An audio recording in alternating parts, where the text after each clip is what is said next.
მოგესალმებით, ცხრილში მოცემული გვაქვს თარიღები და გაყიდვები თარიღების მიხედვით. ზოგჯერ არის შემთხვევა, რომ გვინდა თარიღების ფორმატის შეცვლა შევცვალოთ. არ გვინდა რომ ასე დახრილი ხაზით ეწეროს თარიღები. მარტივად შეგვიძლია ეს საკითხი მოვაყაროთ, მოვნიშნოთ ჩვენი თარიღები და შემდეგ შევდივართ number formatting-ში, პატარა ღილაკი არის ზემოთ მარჯვნივ, ამას უნდა დავაწვევით, გამოვაფანჯარა, სადაც მოცემული გვაქვს თარიღების ფორმატინგის ბევრნაირი საშუალება. თუ გვინდა რომ ტირეებით შევცვალოთ, აგერ გვაქვს ტირეებით ფორმატინგი, ოკეი, რომ დავაწვევით ტირეებით შეიძლება.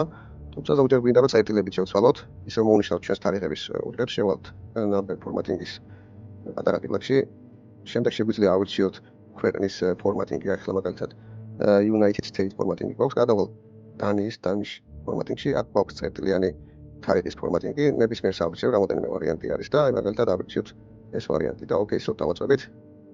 ყველა ჩვენი თარიღის ჩანაწერი წერტილით იქნება.